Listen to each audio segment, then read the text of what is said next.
வணக்கம் சார். வணக்கம்மா. தேர்தல் வேலைகள் எல்லாம் பயங்கரமா போயிட்டு இருக்கு. ஒவ்வொரு நாளும் ஒவ்வொருத்தங்க வித்தியாசமாலாம் பண்ணிட்டு இருக்காங்க. இப்போ விஜய் அவர்கள் களத்துல இறங்கி இருக்கிறதுனால எல்லா கட்சிகளுக்கும் ஒரு பிரஷர் கிரியேட் ஆயிருக்கு. ஆனா கேம்பெயின்ல பாத்தீங்கன்னா, நேத்திக்கு திருச்சி கிழக்குல அவர் பண்ணது நெறைய பேருக்கு ஒரு அதிர்ச்சிய ஏற்படுத்தியிருக்குன்னு சொல்லலாம். மசூதிக்கு போறாரு. அதே மாரி சர்ச்ல முட்டி போட்டுட்டே போறாங்க. கோயிலுக்கு போய் ஆசீர்வாதம்லாம் வாங்குறாங்க. ஸோ இந்த ஒரு டிஃபரெண்ட்டா இருக்கே இந்த ஸ்டைல் அப்டின்ற மாரி எல்லா மக்களும் ஆச்சரியத்தோட தான் பார்க்குறாங்க.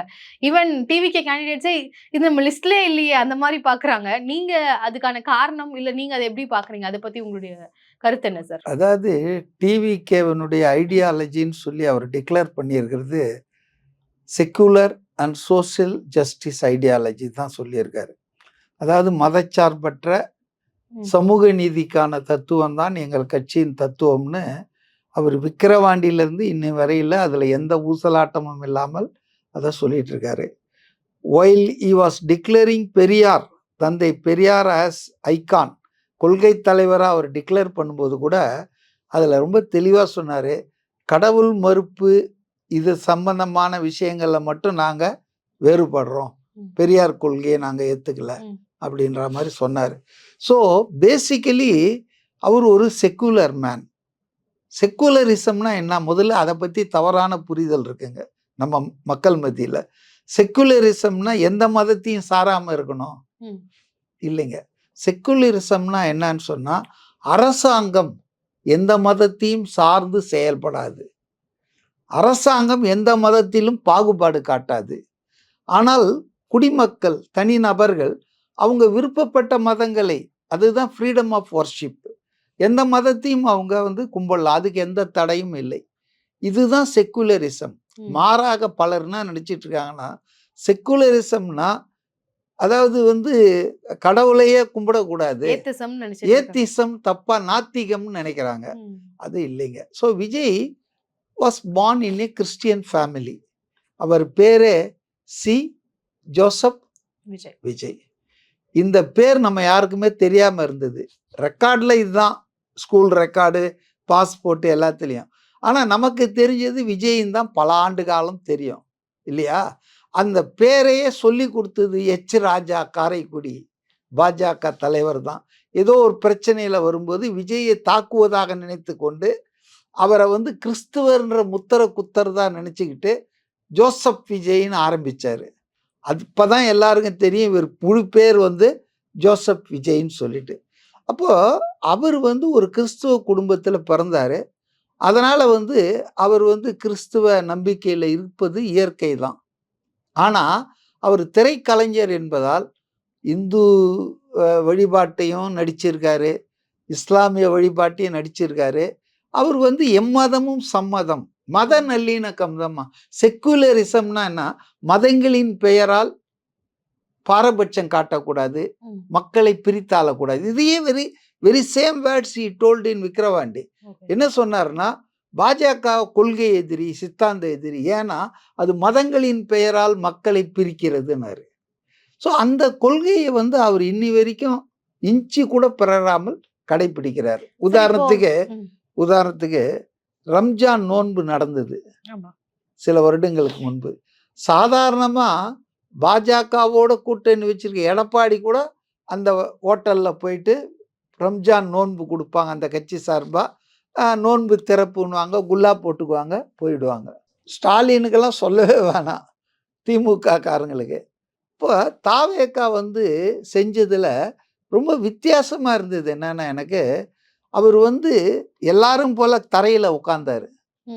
தரையில் உட்காந்துட்டு அந்த குல்லா போட்டுக்கிட்டு அந்த நோன்பு திறக்கிறதுக்கு அவங்க எல்லாரும் என்ன செய்கிறாங்களோ இஸ்லாமிய மக்கள், அதெல்லாம் அவர் செஞ்சார். திருச்சியில் நீங்கள் சர்ச்சில் முழங்கால் இட்டு போட்டார். அங்கே மசூதிக்கு போனார். திருச்சி கிழக்கில் அவர் தொகுதிக்கு போட்டி போகிற தொகுதியில் எல்லா மக்களுக்குமான தலைவர் தானே அவர். அப்புறம் அதே போல் அந்த இந்து கோயிலில், ஏதோ ஒரு அம்மன் கோயிலில் நெடுஞ்சான்கிடையாக விழுந்து கிடந்தார்.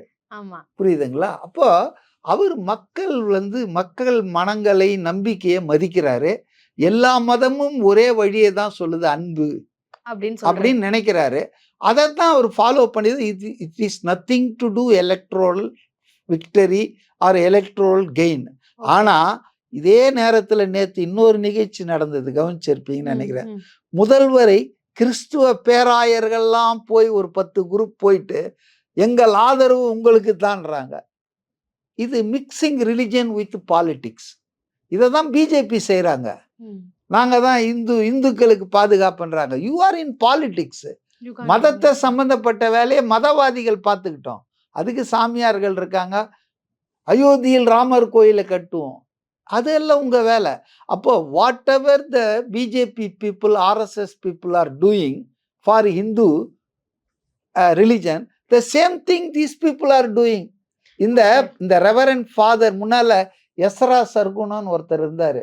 அவர் திமுக மேடையெல்லாம் அந்த ஃபுல் பாதிரியார் ட்ரெஸ்ஸோட வந்து அட்டன் பண்ணிடுவார். கருணாநிதி, ஸ்டாலின் அவங்களுக்கு வாழ்த்து சொல்லார். ஸோ இவங்கெல்லாம் வந்து பாலிடிக்ஸ் பண்றாங்க. ஓகே. இது வந்து இதெல்லாம் நீங்க கொஸ்டின் பண்ணணும். ஆனா பீயிங் ஏ சீஃப் மினிஸ்டர், ஒரு சீஃப் மினிஸ்டர் எல்லாருக்கும் பொதுவானவரா இருக்க வேண்டியவர்.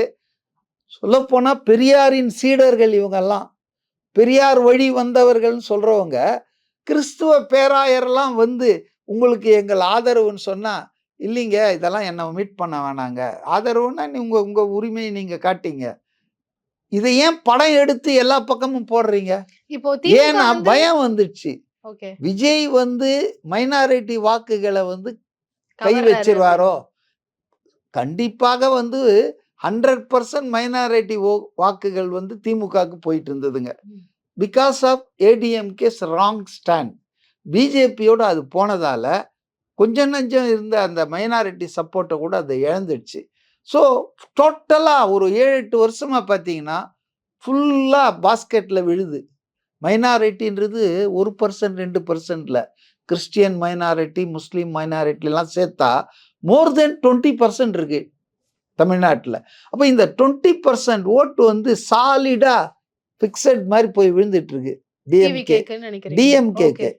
இப்போ விஜய் வந்ததுக்கு அப்புறம் அதுல வந்து ஒரு செக்ஷன் மேபி 50-50 இருக்கலாம், 60-40 இருக்கலாம், 30-70 இருக்கலாம். But the fact is DMK is losing some portion of is minority vote votes. Bank. Okay. இப்போ அதுக்கு வந்து இல்லாத தில்லாலங்கடி வேலையெல்லாம் பண்றாங்க. சரி, இப்போ வந்து அரசியல் நோக்கத்துக்காக இதை பண்ணல அப்படின்னு சொல்றீங்க. இதுல எந்த ஒரு பொலிட்டிக்கல் கெயினும் இல்ல அப்படின்னு சொல்றீங்க. ஆமா. இப்போ திமுகவா இருக்கட்டும், மத்த கட்சிகள் எல்லாம் பேருக்குன்னு ஒரு குல்லா போடுறாங்க, பேருக்குன்னு எல்லாம் செய்யறாங்க அப்படின்னு சொல்றீங்க இல்லையா? இப்போ விஜய் வந்து ஒவ்வொரு இடத்துக்கா வந்து பிரச்சாரம் போறாங்க. போறப்போ எல்லாம் வந்து நார்மலா மக்களுடைய அன்பு எல்லாமே ரிசீவ் பண்றாங்க. ஆனா கன்னியாகுமரியில கிறிஸ்டியன்ஸ் இருக்கிறாங்க, கிறிஸ்டியன்ஸ் அதிகமா இருக்கக்கூடிய ஒரு பகுதியா இருக்கு. அங்க போகும்போது மட்டும் தன்னுடைய மத அடையாளத்தை வந்து வெளியில காட்டுற வகையில சிலுவை வந்து போட்டிருந்தாரு. மத்த எந்த இடங்கள்லயும் வந்து அவர் போடல அப்படின்ற ஒரு கருத்து இருக்கு. சோ அப்ப அதுவும் எலக்டரல் பாலிடிக்ஸ்ல ஒரு கெயினா அங்க மக்கள் வந்து நான் உங்கள ஒருவன் அப்படின்றத காமிக்கிறதுக்காக தான் அந்த அவங்களுடைய வாக்குகளுக்காக விஜய் போட்டாருன்னு தானே கருத்துக்களை பார்க்க முடியுது. உங்க கேள்வியிலேயே பதில் இருக்கு. ம். கேள்வியும் நீங்களே, பதிலும் நீங்க சொல்லிட்டீங்க. என்ன சார்? கன்னியாகுமரி டிஸ்ட்ரிக்ட், நாகர்கோயில், திருநெல்வேலி எல்லாம் கிறிஸ்டியன்ஸ் கொஞ்சம் ம். அதிகமா இருக்கக்கூடிய இடங்கள். ஆமா. இப்ப அந்த அதிகமா இருக்கக்கூடிய இடங்கள்ல கிறிஸ்துவ அன்பர்கள் ம். அதுல ஒரு ஆள் போட்டார், கொண்டு ம், வந்து அவருக்கு ம், ம். பிரேயர்லாம் பண்ணி போட்டார் அவரு. ம். ஸோ அதை அவர் ஏத்துக்கிட்டாரு. அது தொடர்ந்து அங்க ஒண்ணும் இல்ல. இல்ல அந்த அவர் அந்த பேசுற வரைக்கும் மத்த அதாங்க எந்த அந்த மேடைகள்லயும் இல்ல. நேரத்துல அதை உடனே கழட்டி போட முடியாதுல்ல. ஓகே. அவர் அன்பின் அடையாளமா போடுறாரு. ம். அவரு வந்து போட்டுமான்னு கேட்டார், போடுங்கன்னார். அவரு புத்த, முருகன் சிலை, வேலு எல்லாத்தையும் தான் வாங்குறாரு. ஆமா. ஸோ அவரை பொறுத்த வரைக்கும் அவரு வந்து இதை ஒரு பெரிய ரிலீஜியஸ் இது ரெண்டாவது நான் கேட்குறேன் உங்களை, ம், ம். ஜோசப் விஜய் வந்து அந்த சிலுவையை போட்டாதான் கிறிஸ்துவர்ன்றது அங்க இருக்கிற மக்களுக்கு எல்லாம் தெரியுமா? அப்படி இல்ல என்ன sir. What are you going to இல்ல இல்ல சே? மற்ற இல்ல இடங்கள்ல இல்ல எல்லாம் அந்த இதெல்லாம் மாதிரி வந்துங்க, எதுவுமே பண்ணல. இல்ல இல்ல வேல் குடுக்குறாங்க, வேலை இதெல்லாம் வச்சுட்டேவா ஸ்பீச் குடுக்குறாரு இல்ல ஆமா இல்லையா? கொடுக்குறாரு. இல்ல வேலை வச்சுக்கிட்டே ஸ்பீச் கொடுத்துருக்கிறாரு, வேலை தூக்கி தூக்கி காட்டியிருக்காரு. அதெல்லாம் இந்த பண்றாங்க சார், பாருங்க, நான் நான் என்ன இல்லைன்னு சொல்லல. சொல்றேன், விஜயை விமர்சனம் செய்யறதுக்கு ஆ, எவ்வளவு விஷயங்கள் இருக்கு, ஓகே எவ்வளவு அம்சங்கள் இருக்கு, அதை சொல்லுங்க. ம். இதெல்லாம் சைல்டிஷ். ஓகே. அரசியல்வாதிகள் எதையாவது சொல்லணுன்றதுக்காக சொல்றாங்க. அது தொங்கிட்டு இருந்தது, ம். சிலுவை தெரிந்தது. ஏங்க அவர் அதை போடலைனாலும் he was born in a Christian family. Okay. அவர் கிறிஸ்டியன் ஜோசப் விஜய் பெயர் சொல்கிறது. ஓகே. இந்த திருநெல்வேலி, கன்னியாகுமரியில இருக்கிறவங்களுக்கு எல்லாம் விஜய் யாருன்னா இந்நேரம் குளங்கோத்திரம் எல்லாம் தெரிஞ்சு வச்சிருப்பாங்க. அதனால இது வந்து எல்லாம் வந்து அபத்தம்ங்க. அதுக்காக அவர் அது அப்போ அது வெளியே பொலிட்டிக்கல் போட்டுட்டு இருந்தார். ஸ்டண்ட் இல்ல. கிடையாதுங்க. ஒரு ஓகே. அன்பர் போடுறாரு, ஒரு அன்பர் வந்து துண்ட கட்டுறாரு, ம். ஒரு அன்பர் வந்து வேல் குடுக்குறாரு, ஒரு அன்பர் இயேசு குடுக்குறாரு, ஒரு அன்பர் எம்ஜிஆர் படத்த குடுத்தாரு தெரியுங்களா? காரைக்குடியில. ஆமா. புள்ளையார் படத்த குடுத்தாரு காரைக்குடி வேட்பாளர் பிரபு. பிள்ளையார் படத்த வச்சுக்கின்னு அப்படியே காட்டிட்டே வந்தாரு எல்லாருக்கும். பிள்ளையார்பட்டி பிள்ளையார் அது. காரைக்குடி பக்கம் தான் ஆமா, ஆமா. பிள்ளையார்பட்டி இருக்கு. ஸோ அதனால ஹி இஸ் அபோவ் ஆல் திஸ்ங்க. எம்ஜிஆர் மாரிங்க அவரு. ம். ஹி இஸ் அபோவ் ஜெயலலிதா மாரிங்க. Above caste, above creed, okay. Religion இந்த மாரிலாம் இல்ல. அவர வந்து நீங்க விமர்சனம் பண்றதுக்கு எவ்வளோ விஷயம் இருக்கு. இதெல்லாம் அதாவது அந்த மாரி இல்லாத ஆளா அத சொல்லக்கூடாது. நீங்க எல்லாம் வேஷம் போடுற ஆளுங்க. கபட ம். வேடதாரிகள். அது எடப்பாடியா இருக்கட்டும், அல்லது நம்ம ஸ்டாலினா இருக்கட்டும். உதயநிதி இந்த பிரச்சாரத்துல அவர் சேப்பாக்கு தொகுதியில போறாரு. அங்க ஒரு கோயில்ல ஆரத்தி எடுக்குறாங்க. கற்பூரம் அவருக்கு நெத்தியில விடுறாங்க. பயபக்தியோடு வாங்கிக்கிறாரே. ஏன் நீ தான் சனாதனம், கொசு, காலரான்னு சொன்னியே. ம். சுப்ரீம் கோர்ட் வரைக்கும் கேஸ் போச்சு இல்ல. இந்தியா பூரா பல இடத்துல கேஸ் போட்டாங்கல்ல. அப்ப உங்களுக்கு எலெக்ஷன்னா மட்டும் உங்க துர்கா அம்மா வந்துட்டு யானைகளுக்கு பூஜை பண்றாங்க. எல்லா பூஜையும் நடத்திட்டு இருக்காங்க. ம். அப்போ நான் என்ன சொல்றேன்னா, ஒண்ணு நாங்க பெரியார் வழி வந்தவர்கள். பெரியார் என்ன சொன்னாரு? கடவுளை நம்புவன் காட்டு மிராண்டி, முட்டாள்ன்னு சொன்னாரு. நீங்க என்ன பண்ணிட்டு இருக்கீங்க? தேவைக்கேத்தாப்போல முருகன் மாநாடு நடத்தணும், குடமுழுக்கு நடத்தணும். இத தான் பெரியார் சொன்னாரா? ஸோ அதனால பாலிடிக்ஸ் ஆதாயத்துக்காக செய்றது ஒரு ம். வகை. ஒரு வகை எல்லாரையும் இப்ப நான் கூட தான். நான் வந்து born in a Hindu family. ம். எனக்கு வந்து பெருசா ஒண்ணும் இந்து நம்பிக்கை அது மாரிலாம் இல்ல. ஆனா கோயிலுக்கு ஒய்ஃபோட போவேன். அதேபோல டூர் போம்போது வேளாங்கண்ணிக்கு போனேன். மாதா கோயில்ல முட்டிக்கால் போட்டு உட்காந்துருந்தேன். எல்லாரும் இருந்தாங்க, நானும் இருந்தேன். Give respect to the others. அவங்க அப்படிதான் வழிபாடு பண்றாங்க. அதனால நானும் அதேபோல பக்கத்துல தர்கா, நாகூர் தர்கா கூட்டு போனாங்க. ம். அங்க போய் பார்த்தேன் 90% இந்துக்கள் தான் இருந்தாங்க. முஸ்லீம்லாம் கூட்டு போறாங்க, பூஜை பண்ணாங்க. நான் அவங்க என்ன பண்றாங்களோ அந்த பாணியில பண்றோம். So we respect the religions and sentiment of the fellow citizen. Okay. இத வந்து மதவாதத்தை பயன்படுத்துகிறார்கள்லாம் சொல்லக்கூடாது. சரியில்ல. Okay sir. இப்போ விஜய் அவர்களுக்கு போற இடம்லாம் கேம்பெயினிங்ல வந்து கூட்டம் வருது. மக்களுடைய ஆதரவு அப்படின்றத அந்த கூட்டம் மூலியமாக நம்மளால பார்க்க முடியுது. இதுவே வேட்பாளர்களுக்கெல்லாம் வருதா? அப்படின்ற ஒரு கேள்வி வருது மக்கள் மத்தியிலேயே. ஏன்னா, வேட்பாளர்களுக்கு வந்து இப்போ திரட்ட முடியல. இப்போ திருச்செங்கோடு தொகுதியிலலாம் வந்துட்டு அவங்க குறிப்பிட்ட ஒரு பகுதிகள்ல அங்க அதிமுகவினுடைய வேட்பாளர் தொடர்ந்து ஒரு 4, 5 முறைலாம் வெற்றி பெற்ற ஆட்கள்லாம் இருக்கும்போது, அவங்க எளிமையா கூட்டம் கூட்டிர்றாங்க. அங்க டிவிகே விஜய் கட்சியை சேர்ந்தவருக்கு கூட்டம் அவங்களால வந்து ஒரு தெருமுனை கூட்டம் நடத்துறது கூட ஸ்ட்ரகிளா இருக்கு அப்படின்னு ஒரு செய்தி பார்க்க முடியுது. அதுக்கு உங்க பார்வை என்ன? அதாவதுமா எப்பவுமே தலைவருக்கு எந்த கட்சியிலுமே ம். ம். இந்த தலைவர் கீ ஸ்பீக்கர் ம். ஆர் கீ லீடருக்கு வரக்கூடிய கூட்டம். ம். இப்போ ஸ்டாலினுக்கு வரக்கூடிய கூட்டம் துரைமுருகனுக்கு வரும்னு நினைக்கிறீங்களா? ம். ஸ்டாலினுக்கு வர கூட்டம் கே நேருவுக்கு வரும்னு நினைக்கிறீங்களா? ம். கனிமொழிக்கு வரும்னு நினைக்கிறீங்களா? உதயநிதி வராது. வராது. ஓகே. அவங்களுக்கே வராதுன்னா அவங்களுக்கு இன்னும் கீழே இருக்காங்கல்ல மாவட்ட செயலாளர்கள், அவங்க கேண்டிடேட் ம். அதெல்லாம் வரவே வராது. ஓகே. இது ஆப்வியஸ். இத நம்ம புரிஞ்சுக்கணும். இல்ல 2வது மினிமமா விஜய் ஒரு கட்சிங்க. விஜய் கட்சின்றது பெரிய கட்டமைப்பெல்லாம் அப்படியே வளர்ந்து அப்படிலாம் இருக்கிற கட்சி இல்ல. It depends upon the charisma of one particular particular person person. Is the darling of the masters of Tamil Nadu. Whether you like it or not. நம்ம கண்ண மூடிட்டு பூலோகம் இருந்ததுன்னு சொல்லக்கூடாது. இன்றைய தினத்தில் எம்ஜிஆருக்கு இணையாக, எம்ஜிஆரை விட அதிகமான மக்களை ஈர்க்கும் தலைவராக விஜய் வந்துட்டாரு. ம். இதுக்கும் எலெக்ஷன் வெற்றிக்கும் ஆட்சி அமைப்பதுக்கும் நான் முடிச்சு போட விரும்பல. Okay sir. அது மக்களுடைய தீர்ப்பு. அத நம்ம ரிசர்வ் பண்ணலாம். ம். ஆனா இன்னைக்கு மற்ற கட்சிகள் எல்லாம் திணறிட்டு இருக்குது. கீ ஸ்பீக்கர் ஸ்டாலின் பேசுறாரு. பாதி நாக்காளி காலியா இருக்கு. எழுந்து போயிட்டு இருக்காங்க. ஆனா இங்க ஓடுறாங்க பின்னால. ஏதோ கிராமத்துல மப்சல்ல நடக்குதில்ல. சென்னையில, நுங்கம்பாக்கத்துல, மாம்பழத்துல cutting across geographical areas, cutting across city, urban divide எல்லாம் விஜய் போனாருன்னா அவர்கிட்ட என்ன இருக்குன்னு எனக்கு தெரியலைங்க. இப்ப நான் ம். அவரை நேரா பார்த்தேன். ரொம்ப சிம்பிள் அண்ட் ஹம்பிள். ஏன் இப்படி ஜனங்க விழுறாங்கன்றது எனக்கு தெரியல. ஆனா அவருடைய மனசு இருக்கு பாருங்க. அது ஒரு நோபலான மனசு. இல்லைன்னா இவ்வளோ பெரிய வியாபாரம், இவ்வளோ பெரிய வணிகம், இவ்வளோ பெரிய வருமானத்த ஒரு ஆள் ஜஸ்ட் லைக் தட் தூக்கி போட்டு வராருன்னா, ஹி மஸ்ட் ஹேவ் த ஒரு செல்ஃப் கான்ஃபிடன்ஸ் இருக்கணும். போதும். இப்போ ரஜினிகாந்துக்கும், கமல்ஹாசனுக்கும் அந்த மனசு வரவே இல்லையே. அமிதாப் பச்சனுக்கு வரவே வரலையே. புரியுதுங்களா? அப்போ something attract people in Vijay. அவருடைய ஒரு சாதாரண எளிமையான பேச்சு, மக்களுக்கான அவருடைய அந்த கருத்துக்கள். இஸ் நாட் எ ஒரு பெரிய பேச்சாளரும் இல்லை, நான் அதை ஒத்துக்கிறேன். மேடை பிரசங்கமோ அல்லது பேச்சாளரோ இல்லை. ஆனா எளிமையா அவருக்கு சில விஷயங்கள் சொல்றாரு. உதாரணத்துக்கு ஒன்று சொன்னாரு, இன்னி வரைக்கும் திமுக காரங்க யாரும் பதிலே சொல்ல. மார்ச் 7 மகாபலிபுரத்துல மார்ச் 8 சர்வதேச மகளிர் தினத்துக்கு முதல் நாள் நடத்தினாங்க. அதுல அவர் பெண்களுக்கான உறுதிமொழிகள் கொஞ்சம் சொன்னார். பீஸ் மீலா சொன்னாரு. இப்போ புக்கா போட்டிருக்காருன்னு வச்சுங்களேன். அந்த பீஸ் மீலா சொன்னதுல மகளிருக்கு வந்து 6 சிலிண்டர் ஃப்ரீயா தருவேன்னாரு. சூப்பர் 6 அது வந்து ரொம்ப பெரிய விஷயமா நான் பார்க்குறேன். அது நடக்குமா நடக்காதா அப்படின்னு கேட்கறத விட நடத்தணுமே அப்படின்னு நான் நினைக்கிறேன். ஏன்னா பக்கத்தில் ஆந்திராவில் 3 சிலிண்டர் வந்து சந்திரபாபு நாயுடு இம்ப்ளிமெண்ட் பண்ணிட்டு இருக்கிறாருன்றாங்க. 3 6 ஆக்கிறது ஒன்றும் பெரிய விஷயம் இல்லை. ஸோ நடக்கணுமேன்றால் சில பேர் இது நடக்காது, நடக்கும் என்பார் நடக்காது, நடக்காது என்பார் நடந்துவிடும். விஜய் விஷயத்தில் இதுதான் நடக்க போகுது. ரைட். அப்போ அவர் என்ன சொன்னார்னா, கேள்வியெல்லாம் கேட்குறாங்க, இதுக்கெல்லாம் பணம் எங்க, இதெல்லாம் செய்வார் முடியுமா அப்படின்லாம் சொல்கிறாங்க.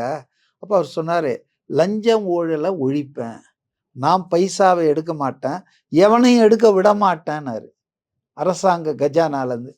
சொல்லிட்டு உடனே என்ன சொன்னார்னா, எனக்கே ஒரு நாள் அந்த ஒரு நிமிஷம் தூக்கி போட்டது. நம்ம மாநில அரசு பட்ஜெட் 4.5 லட்சம் கோடிக்கு போடுறோம் வருஷத்துக்கு. அதில் ஒரு 30% ஆட்டையை போட்டுடுறாங்க ஆளுங்கட்சி அப்படின்னு சொல்லிட்டு டைரெக்டாக சொன்னார். 20% சிஎம் சார் ஸ்டாலின் சாருக்கு போகுது, 10% சம்மந்தப்பட்ட மினிஸ்டருக்கு போகுது, 30% பட்ஜெட்லேயே ஆட்டையை போடுறாங்கன்னாருங்க. I was shocked. Next day இதுக்கு சரியான கண்டனம் வரும், அபாண்டம்னுவாங்க, மறுப்பாங்க, ஏதோ நடக்கிறாங்க நினைச்சேன். மார்ச் 7 போய் இப்போ ஏப்ரல் 20 இருக்கிறாங்க. Nobody has uttered anything. வாயே திறக்கல. மௌனம் சம்மதம். இதை கிளறணும்னா அவன் வேற ஏதாவது குண்டை போட்டுற போறாயா, கம்முன்னு இருங்கயா. ஒருவேளை இவரை பேசுறதெல்லாம் பெருசா எடுத்துக்க வேணாம் அப்படின்னா மற்ற விஷயங்கள் எல்லாம் அப்படியே போட்டு பாய்ந்து அடிச்சு TKS இளங்கோவன், அப்புறம் RS பாரதி, ரகுபதி மினிஸ்டர்லாம் பிரஸ் கான்ஃபரன்ஸ் நடத்தி அடிக்கிறீங்களா? இது எவ்வளவு சீரியஸான சார்ஜ், நீங்க ஒத்துக்கிறீங்களா? இது ஒரு பயங்கரமான டேமேஜிங் ஸ்டேட்மெண்ட். பட்ஜெட்ல கைய வைக்கிறீங்கன்றாரு. அதுவும் 20% சிஎம் சார் வீட்டுக்கு போகுது, 10% கன்சர்ன் மினிஸ்டருக்கு போகுதுன்றாரு. அதை ஒர்க் அவுட் பண்ணி பார்த்தா 1/3 1.5 லட்சம் கோடி இங்கே வருஷத்துக்கு. இப்போ டாஸ்மாகில் தான் 50,000 கோடி வந்து வருமானம் வருது.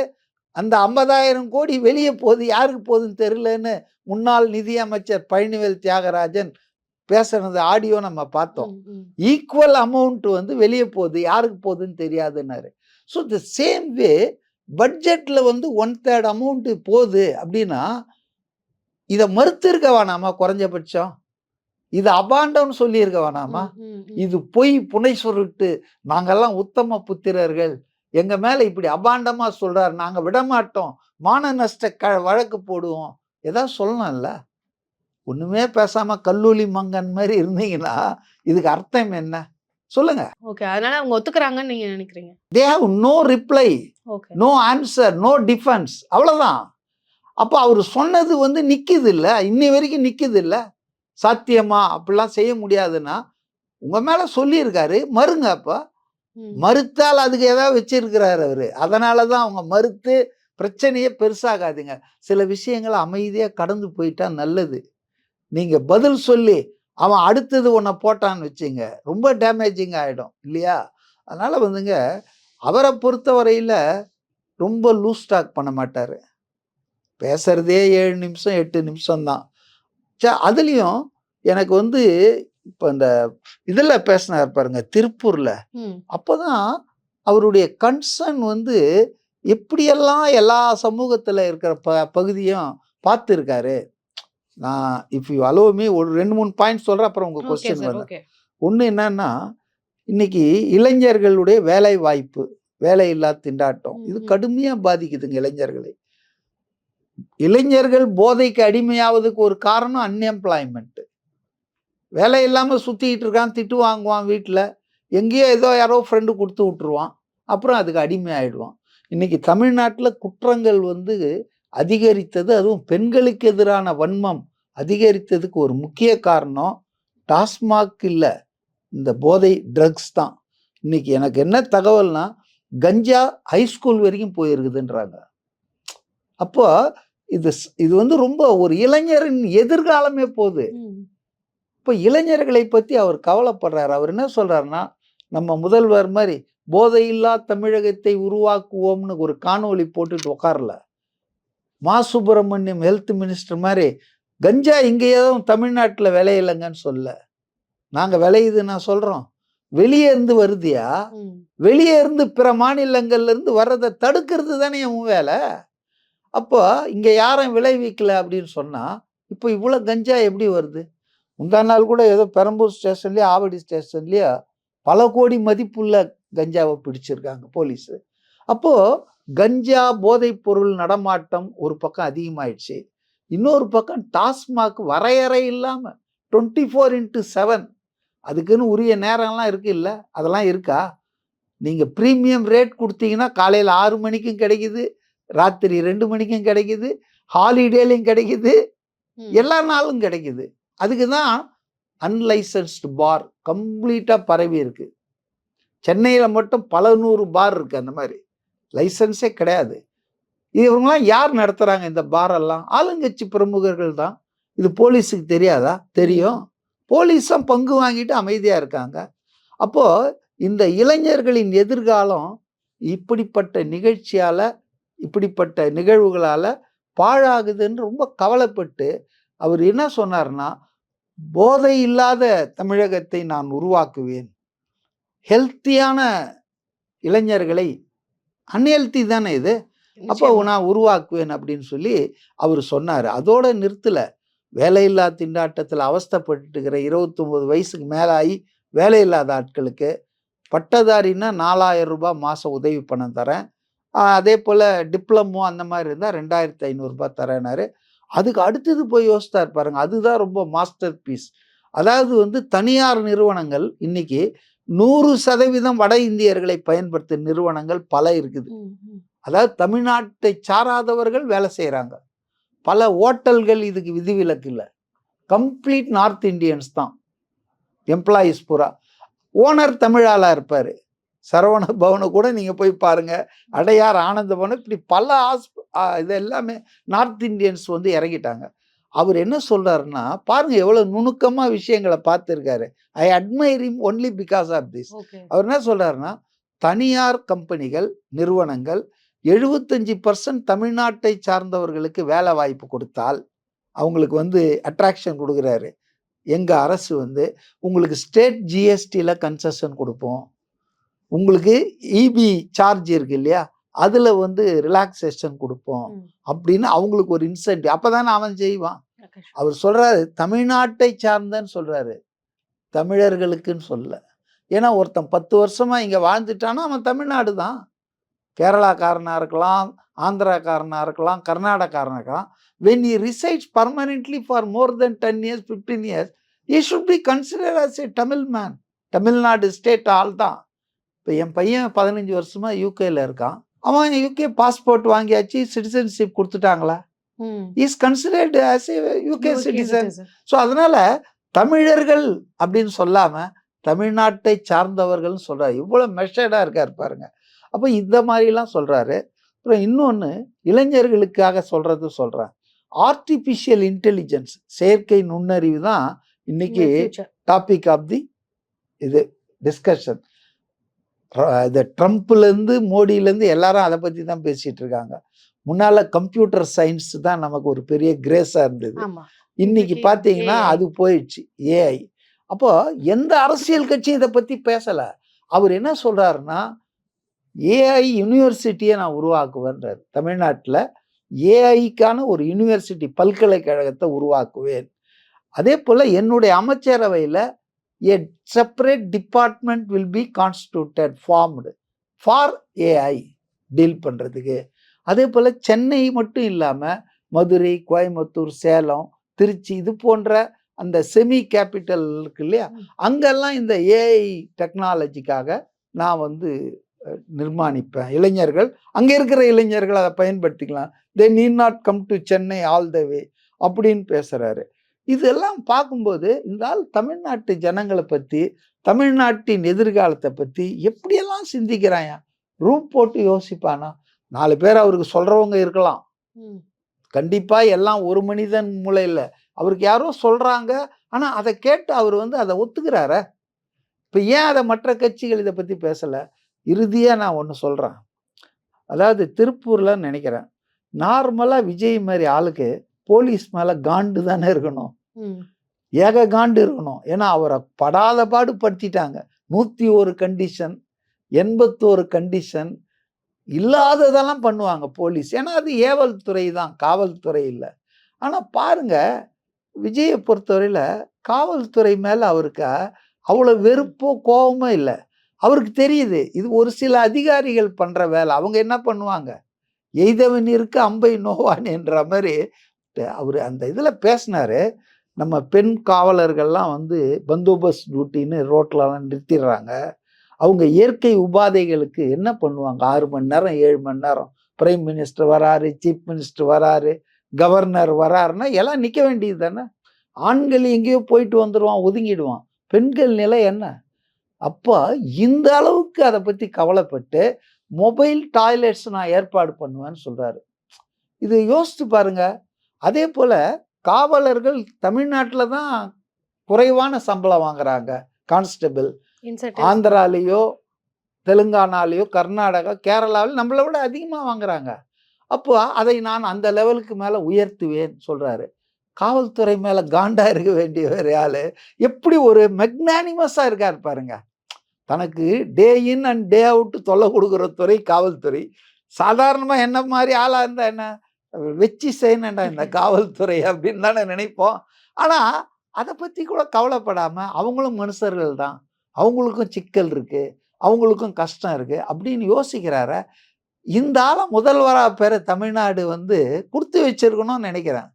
தாம் பிள்ளைக்கு எவ்வளோ, தாம் மருமகனுக்கு எவ்வளோ, தன் தங்கச்சிக்கு எவ்வளோன்னு தமிழ்நாட்டை பிரித்து கூறு போடுற ஆட்கள் மத்தியில் ஒரு ஆள் வந்து எல்லாத்தையும் விட்டுட்டு வந்திருக்கிறார் பாருங்க தமிழ்நாட்டுக்காக. அதனால only because of that I admire him. Sir, இப்போ ரெப்யூட்டடான ஒரு இதுல இருந்து இன்னைக்கு கருத்து கணிப்பு அப்படின்ற மாதிரி ஒன்று வெளியாகி அது ஒரு டிஸ்கஷனா மாறி இருக்கு. விகடனுடைய கருத்து கணிப்பு தான், ஜூனியர் விகடனுடைய கருத்து கணிப்பு. அதுல பாத்தீங்கன்னா விஜய் அவர்களுக்கு பெரிய அளவுல வாக்கு சதவீதம் அப்படின்றது எல்லா இடங்கள்லயும் இருக்கு அப்படின்றத பதிவு பண்றாங்க. ஆனா சீட்டுன்னு பார்க்கும்போது 3 போட்டிருக்கிறாங்க. நீங்க பெரிய அளவுல வந்து ஒரு வாக்கு அவருக்கு வரும், அவர் வந்து வெற்றியாளராக வருவாரு, சிஎம்மா மக்கள் அதான் விரும்புறாங்கன்றதையும் அவங்க சொல்லியிருக்காங்க. ஆனா கிரவுண்ட் லெவல்ல ரியாலிட்டின்னு பார்க்கும்போது இதுதான் அப்படின்றத பதிவு பண்ணியிருக்காங்க. ஸோ அதனுடைய பார்வை உங்களுடைய பத்தி என்னங்க சார்? அதாவது ஜூனியர் விகடன் வந்து நான் மதிக்கக்கூடிய ஒரு இதழ் தான். ஆனா ஆணைக்கும் அடிசருக்கும் இல்லையா. இப்போ இந்தியா டுடே, சி வாட்டர், இவங்க 2 பேருமே வந்து டெட்லி காம்பினேஷன். மோர் எக்ஸ்பீரியன்ஸ்டு இன் செப்பாலஜி, இந்த சர்வே எடுக்கிறதுல பல இதெல்லாம் காட்டியிருக்காங்க. அவங்களுக்கே பார்த்தீங்கன்னா மோடி வந்து 400 சீட்டுக்கு மேலே ஜெயிப்பார்னு சொல்லி ப்ரிடிக்ட் பண்ணாங்க, சர்வேல சொன்னாங்க 2024 லோக்சபா எலெக்ஷன் போது. ஆனால் 400 இல்லை 390 வந்தது, இல்லை 410 வந்ததுன்னா I can understand plus or minus. ஆனால் 272 வரல. முதல் முறையாக மோடிக்கு தனிப்பெரும்பான்மை இல்லாமல் போச்சு. 240 தான் வந்தது. அப்போ short of 32 for simple majority. அவங்க 2/3 மெஜாரிட்டி நோக்கி போவார்னாங்க. இப்போ கான்ஸ்டியூஷன் அமெண்ட்மெண்ட் ஃபெயிலியர் ஆயிடுச்சு இல்லையா, அதுக்கெல்லாம் வாய்ப்பே இல்லை, அவர் அதெல்லாம் தாண்டிடுவார்னு சொன்னாங்க. ஆனால் இன்றைக்கு யதார்த்தம் என்னன்னா, is ruling with the help of 2 regional parties, Telugu Desam and United Janata Dal, JDU. அப்போ அது மாதிரி எல்லாருமே சொல்லிட முடியும் கரெக்டா அப்படின்றது சாத்தியமில்லை. அதுக்கு நான் பல நேர்காணலில் சொன்னது தான். ஒன்று என்னன்னா, India has no matured democracy. பீப்புளுக்கும் மெச்சூரிட்டி டெமோக்ராட்டிக்காக இல்லை. ஏன்னா அவங்களுக்கு ஒரு அச்சம் எப்பவுமே இருக்கும்.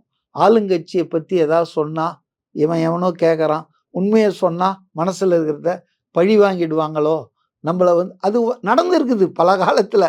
உள்ள தூக்கி போடுவாங்க, குண்டாஸ்லாம் போடுவாங்க. ஆனால் லஞ்சம் வாங்கிட்டான் இடி சொன்னால் கூட எஃப்ஐஆரே போட மாட்டாங்க மந்திரி மேலே, தாங்கட்சிக்காரன் மேலே.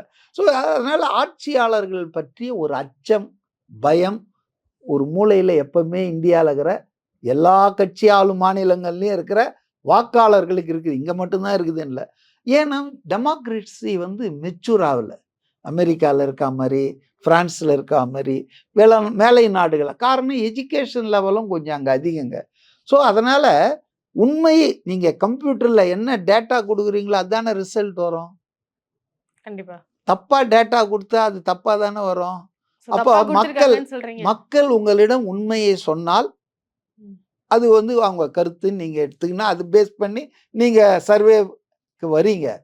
ஆனால் அதுலேயே எவ்வளோ கான்ட்ரடிக்ஷன் பாருங்க. நான் அதை மட்டும் தான், நான் இதை நம்புறதே கிடையாதுங்க. இந்த சர்வேன்னு இல்லை, எந்த சர்வேயும் நம்புறதில்லை. இப்போல்லாம் of late it has become a business. Survey நடத்துவது, கருத்து கணிப்பு என்பது கருத்து திணிப்பு, ப்ரொமோஷனுக்காக, ப்ரொஜெக்ஷனுக்காக சில பேர் எம்ப்ளாய் பண்ணுறாங்க. ஏஜென்சி மாதிரி ஆயிடுச்சு. சுருங்கமாக சொன்னா தமிழ்நாட்டு மெயின் ஸ்ட்ரீம் ஊடகங்கள் மாதிரி இப்போ கருத்து கணிப்பு நிறுவனங்கள்லாம் ஆயிடுச்சு. அவ்வளோதான். இப்போ கான்ட்ரடிக்ஷனை தான் நான் சொல்ல வரேன். இவங்களே எப்படி அவங்க வந்து பொய்யை சொல்ல முயன்று தோற்றிருக்கிறார்கள்னு. இப்போ உதாரணத்துக்கு ஒரு இதோட முடிச்சுக்கலாம்னு நான் நினைக்கிறேன். ஒரு சட்டமன்ற தேர்தலில் மையமான கேள்வி எது மக்கள் மனசில் வரும்? 2 வரும். ஒன்று, யார் முதலமைச்சராக வரணும், அடுத்த முதலமைச்சராக வரணும். அடுத்தது, இருக்கிற இந்த ஆட்சி தொடரணுமா, இது வீட்டுக்கு போகணுமா? இந்த 2 கேள்வி தான் மையம். இந்த கேண்டிடேட்டு, தொகுதி, எம்எல்ஏ, லொட்டு லொஸ்கெல்லாம் அதெல்லாம் சைடு இஷ்யூஸ். மெயின் இஷ்யூஸ் 5 வருஷம் முடிஞ்சிடுச்சு. நெக்ஸ்ட் சீஃப் மினிஸ்டர் யார் வரணும்? இந்த ஆட்சி தொடரணுமா இல்லை மாற்றம் வரணுமா? இதுதான் main question. You agree? Right. இப்போ இந்த 2ல் இவங்க கணக்கெடுத்து என்ன சொல்லியிருக்காங்கன்னா, 44% பேர் விஜய் தான் முதலமைச்சராக வரணும்னு விரும்புகிறாங்க. Okay, right. 44. சரி, ஸ்டாலின் பிரசன்ட் சீஃப் மினிஸ்டர் இல்லையா, அவருக்கு வந்து எத்தனை % சொல்லியிருக்காங்க அப்படின்னு பார்த்தா 28% சொல்லியிருக்காங்க. ஸோ 16% கீழே இருக்காரு. ரைட். ஃபார்மர் சிஎம் எடப்பாடி, ஏன் இந்த 3 பேரைனா இவங்க 3 பேர் தான் களத்தில் இருக்காங்க. Serious contender. 234 சீட்லேயும் இவங்க தான் மோதுறாங்க. ஒன்றா சீமான் கட்சி வந்து ஒரு 10 சீட்டில் 4 முனை போட்டியை உருவாக்கலாம். இன்க்ளூடிங் காரைக்குடி. ஒரு 10 சீட், மேக்சிமம் 10 சீட்டில் they can pretend or they can act as a 4th contestant. 6-7 அணி இருக்குங்க. சசிகலா, ராமதாஸ், வேல்முருகன், அப்புறம் புதிய தமிழகம், கிருஷ்ணசாமி, இப்படி நிறைய இருக்கு அணிகள். ஆனால் களத்தில் யுனிவர்சலாக ஸ்டேட் வைடு எதிராக இருக்குதுன்னா இந்த 3 தாங்க. திமுக, அதிமுக, தாவேக. இதில் திமுக 25 பேரோட சுற்றிட்டு இருக்குதுங்க. அதிமுக ஒரு 8-9 பேரோட சுற்றிட்டு இருக்குங்க. இவர் தன்னந்தனியாக சுற்றிட்டு இருக்காரு. இந்த வித்தியாசத்தையும் நம்ம பார்க்கணும். ரைட்டா? சரி, இவ்வளோ ஆல் செட் அண்ட் டன் இந்த சூழலில் இதே ஜூனியர் விகடன் என்ன சொல்லுதுன்னா, 44% தமிழ்நாட்டு வாக்காளர்கள் அவங்க சர்வே எடுத்ததில் சிஎம்மா விஜய் வரணுன்றாங்க. 28 தான் ஸ்டாலின்றாங்க, 25 தான் எடப்பாடின்றாங்க. ஃபேர். அப்போது ஒரு கொஸ்டினுக்கு விடை வந்தாச்சு. மக்கள் விரும்பும் முதலமைச்சர் வேட்பாளர் விஜய்ன்றது கன்ஃபார்ம். அடுத்த கொஸ்டின் என்ன நான் சொன்னேன், இந்த ஆட்சி தொடரணுமா, ஆட்சியில் மாற்றம் வரணுமா? அதையும் அவங்களே போட்டிருக்காங்க. 62% ஆட்சி மாற்றம் வரணும்னு சொல்கிறாங்க. 38% தான் தொடரும்ன்றாங்க. யூடியூப்ல தொடரும்னு நீ 100 கோடியை செலவு பண்ணாலும் இங்க ஒன்றும் தொடர்றான்னு ஜனங்க தொடர சொல்லல. ஜனங்க வந்து 62% மாற்றம் வேணும், ஆட்சி மாற்றம் வரணுன்றாங்க.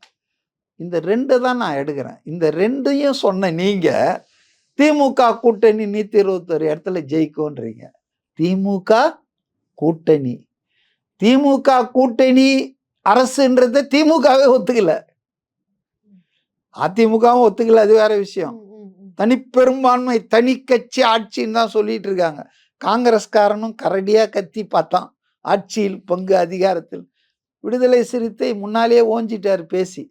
அதனால திமுக இத்தனை பேரை கூட்டணி வச்சுக்கிட்டு 97 சீட்டு தான் ஜெயிக்கும்னு போட்டிருக்காங்க. அதுக்கு அர்த்தம் என்ன? தனிப்பெரும்பான்மை அதால கிடைக்கல, கூட்டணி அப்புறம் பார்க்கலாம். ஆனா அந்த திமுக இன்னைக்கு எத்தனை சீட்ல இருக்குது?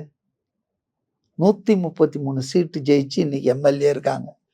5 வருஷ பர்ஃபார்மன்ஸுக்கு மக்கள் கொடுக்கிற தீர்ப்பு இது என்ன அப்ரிசியேஷனா டிப்ரிசியேஷனா? மக்கள் தீர்ப்பு நமக்கு we should decode. சும்மா அப்படியே டெக்னிக்கலா ஃபிகர் எடுத்துக்கூடாது. we should decode என்டையர் கேமுட்ல பார்த்து இது வந்து என்ன செய்தி சொல்லுது, காத்து எந்த பக்கம் அடிக்குது. சும்மா இங்க கூட்டத்தை காட்டுறாங்கன்னு சொல்ல, களத்திலேயே தான் பிரதிபலிச்சிட்டு இருக்குது.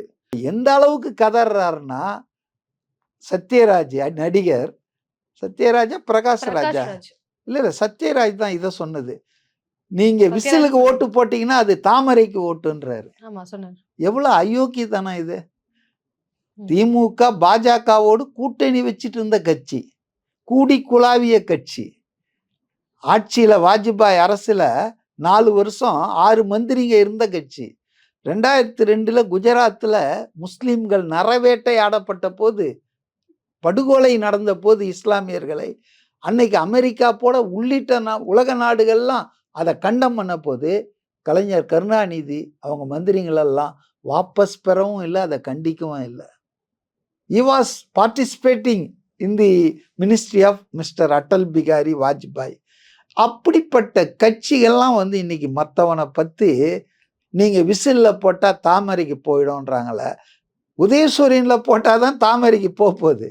ஓகே சார், ஃபைனலி ஒரு கொஸ்டின் சார். என்னன்னா, நீங்க இன்னைக்கு நிறைய விஷயங்கள் இன்னைக்கு பேசுனீங்க. இப்போ ஒரு விஷயம் நீங்க கண்டிப்பா இதை உடன்படுவீங்க நான் நினைக்கிறேன். இப்போ என்னன்னா, லா பிரேக்கர்ஸ் வந்து லா மேக்கர்ஸா இருக்க முடியாது அப்படின்றது. அதுல இன்னைக்கு வந்து ஒரு டேட்டா வெளியே இருந்திருக்கு. கிட்டத்தட்ட கேண்டிடேட்ஸ்ல எல்லா கேண்டிடேட்ஸையும் பார்க்கும்போது கிரிமினல் பேக்ரவுண்டோட கிரிமினல் கேசஸ் பெண்டிங்ல இருக்கக்கூடிய வேட்பாளர்கள் பல பேர் வந்து இந்த தேர்தலில் கண்டெஸ்ட் பண்றாங்க. நூற்றுக்கணக்கானவர்கள் 150 கிட்டத்தட்ட வந்து 700 பேர் கிட்ட வந்து கண்டெஸ்ட் பண்றாங்க. அதுல வந்து பாத்தீங்கன்னா தாவேகாவில இருந்து கிரிமினல் பேக்ரவுண்டோட கண்டெஸ்ட் பண்றவங்க கிட்டத்தட்ட 43 பேர் இருக்கிறாங்க. 43 பேர் வந்து சீரியஸ் கிரிமினல் அஃபேர்ஸோட, பெண்கள் பிரச்சனையா இருக்கட்டும், மர்டரா இருக்கட்டும், இந்த மாதிரியான வழக்குகள் மட்டுமே 43 பேர் இருக்காங்க. அப்போ இது எப்படி சரின்னு நினைக்கிறீங்க? இப்போ என்டிகேல பாத்தீங்கன்னா அந்த மாதிரி இது சொல்ல முடியும். சரின்னே சொல்லவே இல்லையே. நீங்க எப்படி நினைக்கிறீங்கன்னு சொல்றீங்க. சரின்னு இல்ல, நீங்க ஒரு டீடைல் சொல்லிட்டு என்கிட்ட கருத்தை கேளுங்க. நீங்களே என் கருத்தையும் சேர்த்து சொன்னீங்க. தாவேகால வந்து விஜய் அவர்கள் நான் பார்த்து சூஸ் பண்ணி வச்சிருக்கிறேன், என்ன எனக்கு போடுற நானும் அவங்களும் ஒண்ணு, எனக்கு போடுற மாதிரி அவங்களுக்கு ஓட்டு போடுங்கன்னு சொல்றாரு. ஒரு கிரிமினல் பேக்ரவுண்ட் அஃபேர்ஸ்ல இப்போ திமுக அதிமுக பார்த்து மக்கள் வந்து ஃபெட் அவுட் ஆகி இங்க வரும்போது அதே மாதிரி தானே தாவேகாவும் இருக்கிறாங்க. இன்ஃபேக்ட் இங்க திமுக 3வது இடம், அதிமுக முதல்ல, 2வது தாவேகா தான் கிரிமினல் பேக்ரவுண்ட் இருக்கிற இடம் அதிக. அதுவே எனக்கு ஆச்சரியமா இருக்கு, திமுக 3வது இடத்துல இருக்குதுன்றது ஆச்சரியமா இருக்கு. சீரியஸான அஃபேர்ஸ்ல சொல்றாங்க. அதாங்க அது எப்படி பாருங்க, ஸ்டாட்டிஸ்டிக்ஸை வந்து நான் சீரியஸ் சீரியஸ். இப்போ விஜய் மேல கூட தான் தேர்தல் விதிகளை மீறினதா வழக்கு போலாம் போட்டிருக்காங்க. அந்த அஃபேர்ஸ்லாம் சேர்த்தா 90 பேர் இருக்காங்க சார் தாவேகால. அதாங்க நான் என்ன சொல்றேன்னா, குற்ற பின்னணி என்பது அது என்ன குற்றம் இதெல்லாம் பார்க்கணும். ஆனா நீங்க சொல்றத நான் உடன்படுறேன். குற்ற பின்னணி உள்ளவர்கள் பொது நல சேவைக்கு இந்த மாதிரி போட்டி போடுறதுக்கு அனுமதிக்க கூடாது. அனுமதிச்சுட்டு அவங்க வேட்பாளர்களா பட்டியல் விடுறதுன்றது சரியில்லை. முதல்ல பட்டியலை வெளியிட்டு நீங்களாம் இன்எலிஜிபிள் சொல்லணும். ஒருவேளை தாவேகா கட்சிக்கு இது தெரியாம கூட இருந்திருக்கலாம். இப்ப எலெக்ஷன் கமிஷனே அவங்க வேட்புமனு எல்லாம் ஏத்துக்குச்சு இல்ல. அப்கோர்ஸ் அவங்க சொல்ற அஃபிடேவிட்டை அவங்க ஏத்துக்கிறாங்க, அவங்க புலனாய்வு பண்றது இல்ல. அது மாதிரி தாவேகா தலைமைக்கு இது தெரியுமா தெரியாதான் எனக்கு தெரியாது. ம்.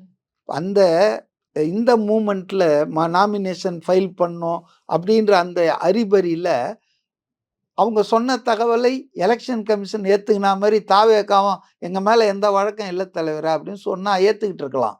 ஏன்னா அது ஒரு சின்ன வளரும் கட்சிங்க. ம். அதுக்கு வந்து அவ்வளோ இன்ஃப்ராஸ்ட்ரக்சரு, ஒரு கேண்டிடேட்டை ஸ்க்ரீன் பண்ணி அவரை விஜிலண்டா வாட்ச் பண்ணி அவருக்கு ஒரு ஒற்றர் போடுற மாதிரிலாம் வாய்ப்புகள் இல்லை.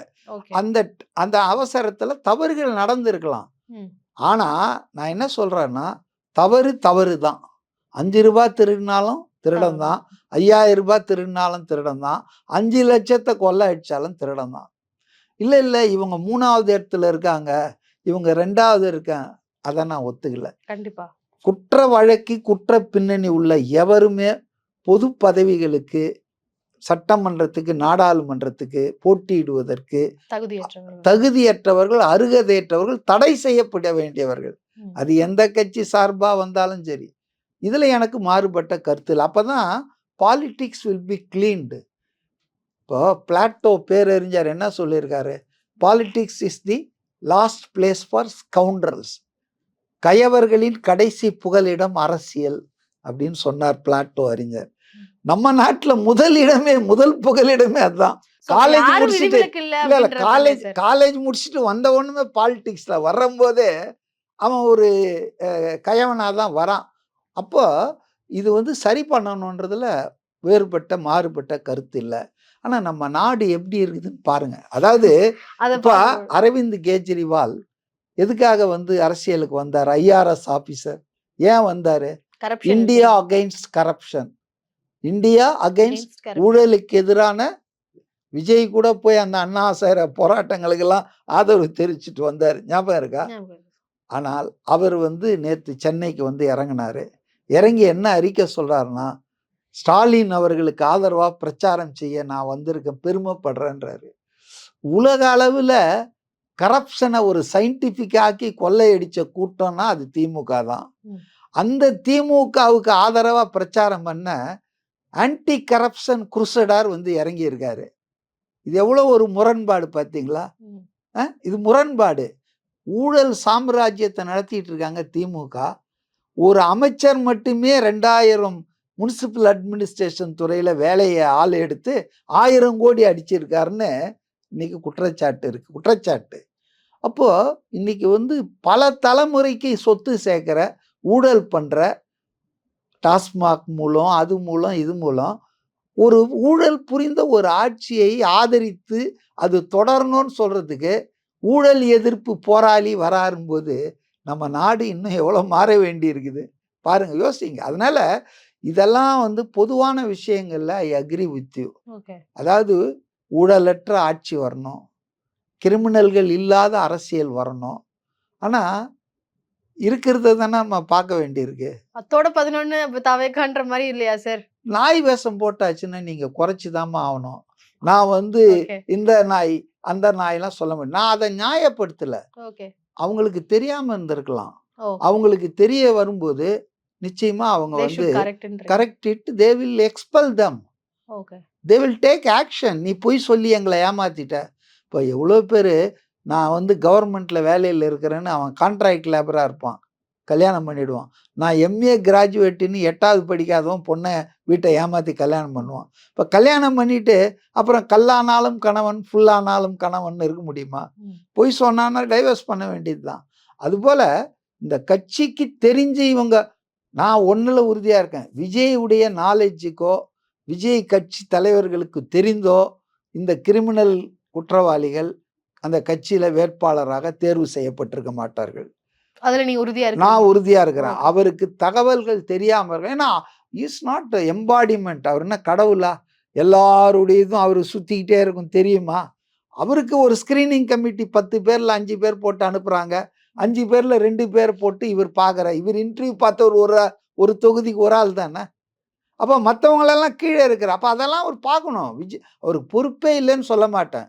தான் இவ்வளோ சுத்தமாக இருக்கணும்னு நினைக்கும் போது சுத்தமானவர்களை வைத்து தான் சுத்தமான அரசியலை செய்ய முடியும். அசுத்தமான ஆட்களை வச்சுக்கிட்டு சுத்தமான அரசியலை செய்ய முடியாது. அப்போ அவரு தனக்கு கீழே இருக்கிற அந்த செலக்ட் பண்ற கமிட்டியில் இருக்கிறவங்க எல்லாம் சுத்தமான ஆளா வைக்கணும் இல்ல. இப்போ ஏற்கனவே ஒரு குற்றச்சாட்டு, பணம் வாங்கிட்டு எம்எல்ஏ சீட் குடுக்குறாங்க. எல்லா கட்சியிலும் நடக்குது. ஆனா தாவேகால நடந்தது பெரிய இஷ்யூ ஆச்சு. இல்லையா? அப்போ அந்த மாதிரி சில தவறுகள் இருக்குது. ஆனா இது குழந்தை. ம். தவறுகளை நாம் மன்னிப்போம், திருத்துவோம். ஓகே. 75 வருஷ கட்சி தப்பு பண்றதுக்கும், 50 வருஷ கட்சி தப்பு பண்றதுக்கும், ஆட்சியில 4, 5 முறை இருந்தவங்க தப்பு பண்றதுக்கும், ஒரு புதிய கட்சி, குழந்தை மாரி வளர்ந்துட்டு வர கட்சி தப்பு பண்றதுக்கும் வித்தியாசம் இருக்கு. ஆனா தப்பு தப்பு தான். Okay. I have no other option. Okay sir. நெறைய தகவல்கள எங்ககிட்ட பகிர்ந்துக்கிட்டீங்க. மிக்க நன்றி.